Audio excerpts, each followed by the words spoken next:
What's up, Kansas City? Today, we're going to be talking a little bit about health and wellness. We have special guests here. We're going to be talking about suicide prevention. Who do we have here? I am Maggie Chandler. Maggie, tell our audience a little bit about yourself.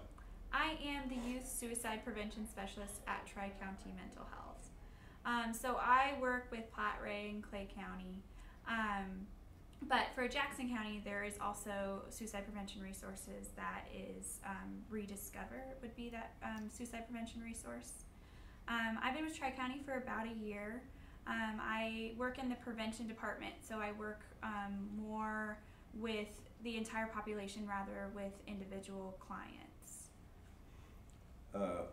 I've contacted you specifically to talk about some mental health. The state of mental health, not just here in Kansas City in general. I feel that we have a mental health crisis, just like we have an opioid and substance abuse crisis in this country. And the largest part from my perspective of this mental health is that we're looking at alternate realities, and we're not the pressure of life. Oh, absolutely. Can you talk about that a little bit? Yeah, so it absolutely is. There is a mental health crisis in the nation. There is a mental health crisis locally. It is the second leading cause of death in 10 to 24-year-olds in the Kansas City area. What? Yeah, so Say that again. it is the second leading cause of death in 10 to 24-year-olds in the Kansas City area. So it's definitely affecting our youth, but it's across the board. It's all ages that it affects. I specifically focus on youth. However, as we all know, depression can hit you at any age. So it can be the elderly. It can be any point of time in your life if you're not able to really deal with these emotions. And you kind of hit on it when you were talking about the stresses of life. We really need to focus on giving youth the tools to deal with these stresses, because it's a whole nother ball game with technology. It's a whole nother ball game that we don't really, we're just now learning the effects that it can have. So it's almost like in my day, 69, Star Trek was just debuting, and you had the phone, the flip, the this and that, and it took time to develop those things. But now technology is on a bam, bam, bam, Right. and I don't think the human mind and we're equipped to adapt to these changes, and that is a major problem with stress moving at this pace and becoming more competitive. absolutely. More people having access to information that makes this competitive, and then you add on the capitalist approach to life Right. and the media. Can you talk about that? So as you were touching on, so back before technology, before really smartphones, if there was something like bullying happening, or if there was something like your friends were hanging out without you, you didn't know about it. Once you went home, you were home. And now it's that constant. These kids are raised with this technology.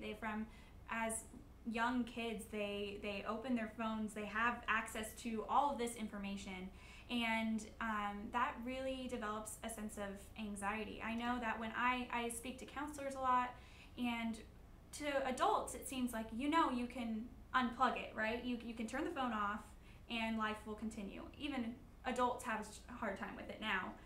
But with youth, they say, actually, that gives me more anxiety because I don't know if someone's talking about me online. I don't know if I have to defend myself at school in the morning. I need to know what's happening all the time.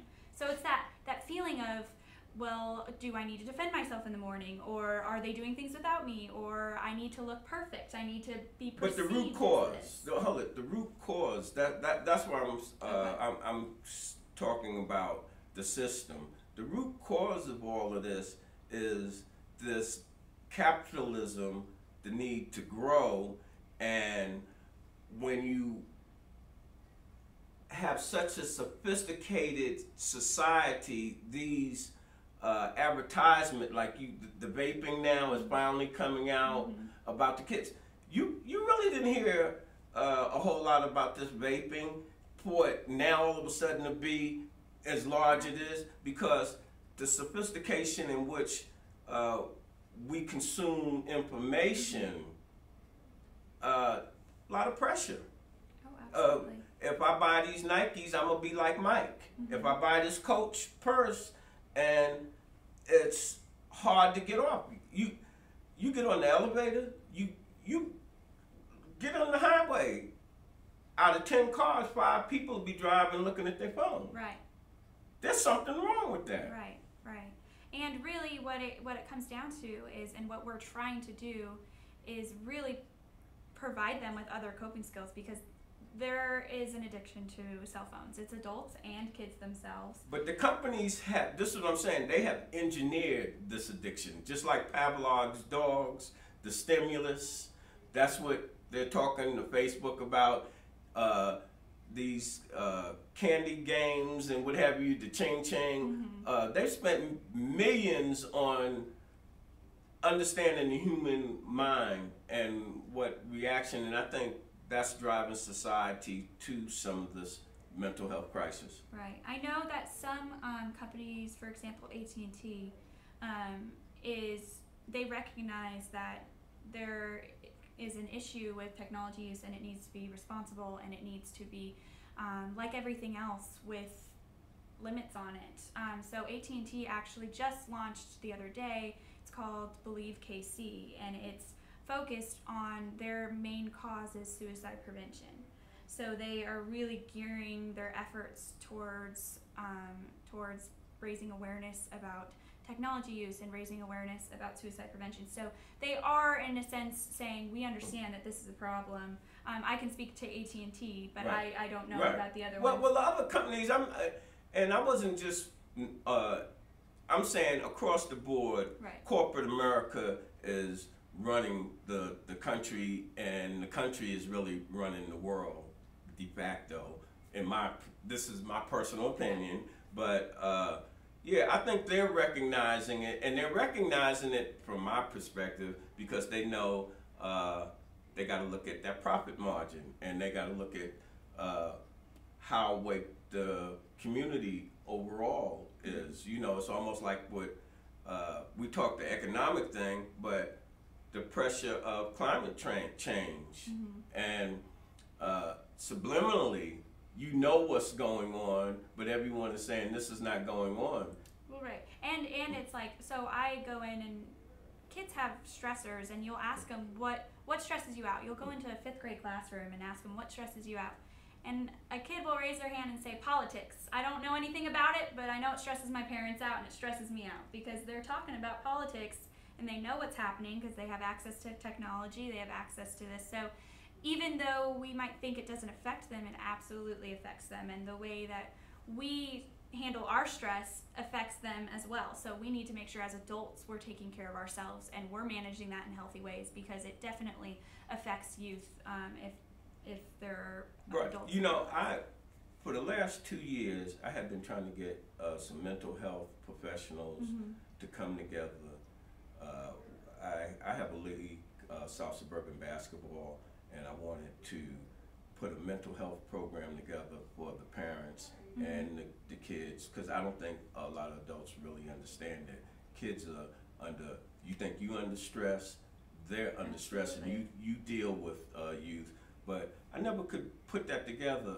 The closest thing, your agency got involved, and they were like, well, the best way to go about that is work with the coaches so that they can identify certain things and what have you. But my attention is on some other things right now, but I think that should be incorporated into youth sports, and oh yes, I totally agree. And it's being overlooked, and the pressure to succeed. Yes. So what I do specifically with my position is I focus on kind of touching on what you just said, is what I focus on are the main protective factors in a kid's life. So what we want, protective factors kind of serve exactly what they sound like. It's like that extra buffer. The more protective factors a youth has in their life, the less likely they are to attempt suicide. So we really want to make sure they have these protective factors. And one of the main protective factors are trusted adults.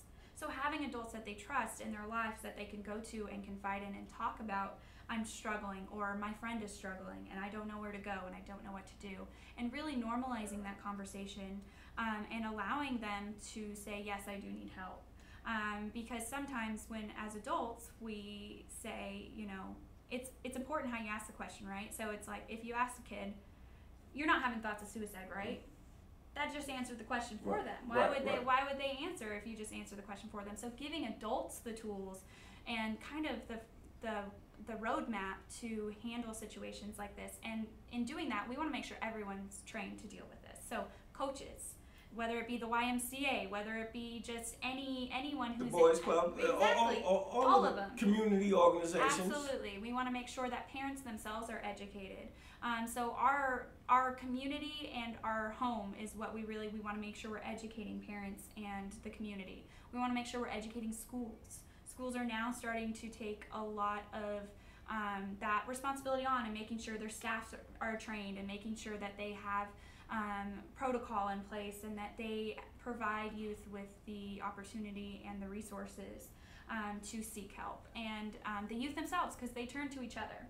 So really giving them a roadmap as to if my friend is saying that they are struggling with thoughts of suicide, they don't know where to go or what to do, letting them know that you aren't alone and there are adults here to help and you shouldn't handle it alone, and never keep it a secret even if they try to make you promise.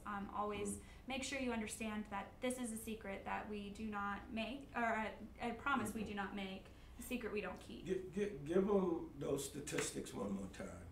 That suicide is the second leading cause of death in 10 to 24-year-olds. Another statistic in the United States, 10 to 14-year-olds death by motor vehicle accidents has now plummeted, but suicide has now surpassed it. So 10 to 14-year-olds death by suicide is now above death by motor vehicle accidents. But to be fair, in the last 20 years, we have implemented laws that have made that really start to plummet for death by motor vehicle accidents. So we've implemented seatbelts. You can't get in the car without your car yelling at you. Right. You're going to put your seatbelts on. Airbags, cell phone laws, although a lot of people don't listen to them. We should. Cell phone laws, driving while under the influence. We have changed our policies. We've educated youth on it. It's just a second nature. They put their seatbelt on when they get into the car. Or parents make sure that they have their seatbelt on. And we're really hoping that with educating our youth and educating our community and our parents and our schools, that we can start to see these numbers plummet the way we have with death by motor vehicle accidents. All right, in closing, is there any other thing that you would like our audience to know about your agency or anything in general? Absolutely. So I would use encouragehopeandhelp.com as a resource. So that is a resource for suicide prevention. It has things for parents, for staff, for youth themselves, whether it be bringing a suicide prevention campaign to your school, whether it be how to talk to your kids about suicide, for how the school can increase connectedness within their school, because that is huge for kids to feel like they belong. And really use that as a resource, because that is for the Kansas City area. And if you're struggling, always reach out. There is help available and people who want you here and want to listen to you. Tri-County Mental Health is in Kansas City. It's over near Gladstone. Rediscover is in Jackson County, and those are the main resources. Excellent. It was a pleasure having you on the show. And as always, when we close, when you invest in your community, you're really just investing in yourself.